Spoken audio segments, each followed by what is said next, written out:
ಕ್ರಿಸ್ತ ಯೇಸುವಿನ ನಾಮದಲ್ಲಿ ನಿಮ್ಮೆಲ್ಲರಿಗೂ ವಂದನೆ ಹೇಳುವಂತನಾಗಿದ್ದೇನೆ. ಆಶೀರ್ವದಿಸಲ್ಪಟ್ಟಂಥ ಈ ಒಳ್ಳೆಯ ದಿನದಲ್ಲಿ ಸಂದೇಶ ಕೇಳುವಂಥ ನಿಮ್ಮನ್ನು ನಿಮ್ಮ ಕುಟುಂಬವನ್ನು ಯೇಸು ಕ್ರಿಸ್ತರು ಆಶೀರ್ವಾದ ಮಾಡಲಿ. ಯೆಶಾಯ ಪ್ರವಾದ ಗ್ರಂಥ ಪುಸ್ತಕದಲ್ಲಿ 48ನೇದಲ್ಲಿ 18ನೇ ವಚನ ನಾವು ಓದುವಂತರಾಗಿರೋಣ.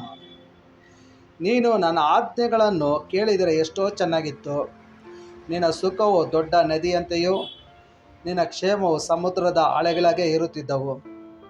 ಕ್ರಿಸ್ತನಲ್ಲಿ ಪ್ರಿಯರೇ, ದೇವರ ವಾಕ್ಯ ಹೇಳುತ್ತೆ, ಆತನ ಆಜ್ಞೆಗಳನ್ನು ಕೇಳುವಾಗ, ಕೈಗೊಳ್ಳುವಾಗ, ಅನುಸರಿಸುವಾಗ. ಆತನ ಆಜ್ಞೆ ಯಾವುದು? ವಿಮೋಚನೆ ಕಂಡ 20ನೇ ಅಧ್ಯಾಯದಲ್ಲಿ ಬರೆಯಲ್ಪಟ್ಟಿದೆ. ದಶಾಜ್ಞೆಗಳು, 10 ಆಜ್ಞೆಗಳು. 10 ಆಜ್ಞೆಗಳನ್ನು ನೀನು ಕೈಗೊಂಡು ನಡೆಯುವಾಗ, ಆ ವಾಕ್ಯಗೆ ನೀನು ಭಯಪಡುವಾಗ, ಆ ವಾಕ್ಯವನ್ನು ಅನುಸರಿಸುವಾಗ, ವಾಕ್ಯ ಪ್ರಕಾರ ನಡೆಯುವಾಗ ದೇವರಿಗೆ ಸ್ತೋತ್ರವಲ್ಲಿ ಒಳ್ಳೆಯದಾಗುತ್ತೆ. ಅದೇ ಕೀರ್ತನೆ 81ನೇದಲ್ಲಿ 13ನೇ ವಚನ ಈ ರೀತಿಯಾಗಿ ಬರೆಯಲ್ಪಟ್ಟಿದೆ. ನನ್ನ ಪ್ರಜೆಗಳಾದ ಇಸ್ರಾಯೇಲರು ನನ್ನ ಮಾತನ್ನು ಕೇಳಿ ನನ್ನ ಮಾರ್ಗದಲ್ಲಿ ನಡೆದರೆ ಎಷ್ಟೋ ಒಳ್ಳೆಯದು. ಹೌದು ಪ್ರಿಯರೇ, ಆತನ ಮಾತನ್ನು ಕೇಳಿ ಕೈಗೊಂಡು ನಡೆಯುವವರಿಗೆ ಪ್ರತಿಯೊಬ್ಬರ ಜೀವಿತದಲ್ಲಿ ಯೇಸು ಕ್ರಿಸ್ತರು ಒಳ್ಳೆಯದೇನೆ ಮಾಡುವಂತನಾಗಿರ್ತಾನೆ. ಇನ್ನು ಯೋಹಾನ ಬರೆದ ಸುವಾರ್ತೆಯಲ್ಲಿ 15:14ನೇ ವಚನ ಹೇಳುತ್ತೆ, ಯಾರೆಲ್ಲ ನನ್ನ ಆಜ್ಞೆಗಳನ್ನು ಕೈ ನಡೀತಾರೋ ಅವರು ನನಗೆ ಸ್ನೇಹಿತರಾಗಿರುವಂಥ. ಹಾಗಾದರೆ ಯೇಸು ಕ್ರಿಸ್ತರಿಗೆ, ತಂದೆ ದೇವರಿಗೆ ಸ್ನೇಹಿತರು ಯಾರಾಗಿದ್ದಾರೆ ಅಂದರೆ, ಬೈಬಲಲ್ಲಿ ಅಬ್ರಾಮನು ದೇವರಿಗೆ ಒಳ್ಳೆಯ ಸ್ನೇಹಿತನಾಗಿದ್ದ. ಯೋಬನ ಮನೆಯ ಸುತ್ತಲೂ ದೇವರ ಸ್ನೇಹ ಗುಡಾರವನ್ನು ಆವರಿಸಿಕೊಳ್ಳಿತ್ತು.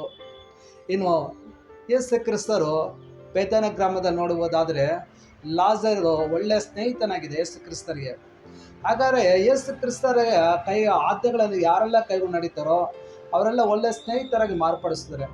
ಅಬ್ರಾಮನು ದೇವರಿಗೆ ಒಳ್ಳೆಯ ಸ್ನೇಹಿತನಾಗಿರುವಾಗ ಅವನ ಸಂತತಿಯನ್ನು ಯೇಸು ಸ್ವಾಮಿ ಹೆಚ್ಚಿಸಿದರು, ಆಶೀರ್ವದಿಸಿದರು, ಸನ್ಮಾನಿಸಿದರು, ಅನುಗ್ರಹ ಮಾಡಿದರು.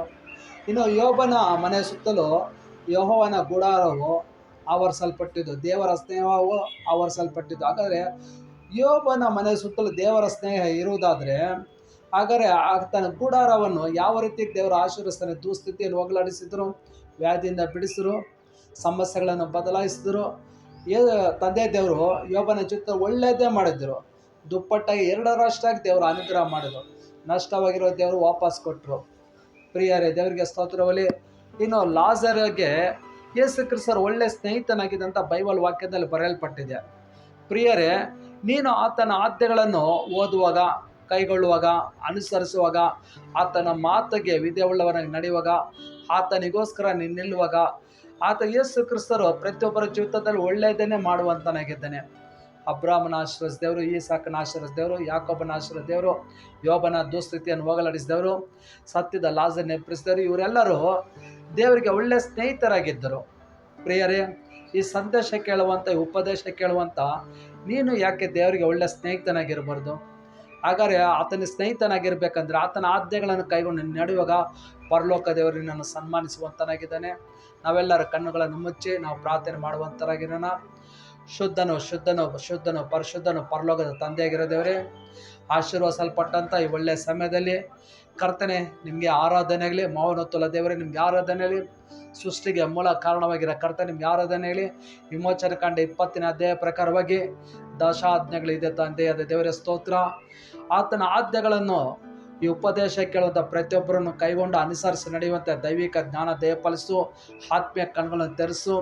ಹೌದು, ಅಬ್ರಾಮನು ನಿಮ್ಗೆ ಯಾವ ರೀತಿ ಒಬ್ಬ ಸ್ನೇಹಿತನಾಗಿದ್ದನೋ ಅದೇ ರೀತಿ ಲಾಜರಿಗೆ ನೀವು ಯಾವ ರೀತಿ ಸ್ನೇಹಿತರಾಗಿದ್ದರೋ, ಯೋಬ ಮನೆಯ ಸುತ್ತಲೂ ಕರ್ತನಿನ ಸ್ನೇಹ ಗುಡಾರವನ್ನು ಯಾವ ರೀತಿ ಆವರಿಸಲ್ಪಟ್ಟಿದ್ದೋ, ನಿನ್ನ ಸಂದೇಶ ಕೇಳುವಂಥ ನಿನ್ನ ಉಪದೇಶಗಳಿಂದ ಪ್ರತಿಯೊಂದು ಮನೆಯ ಸುತ್ತಲೂ ನಿನ್ನ ಸ್ನೇಹ ಎಂಬ ಗೂಡಾರ ಆವರಿಸಿಕೊಳ್ಳಲಿ. ಪ್ರತಿಯೊಬ್ಬರು ಕರ್ತನೆ ನಿನ್ನ ಸ್ನೇಹಿತರಾಗಿ ಮಾರ್ಪಡಲಿ.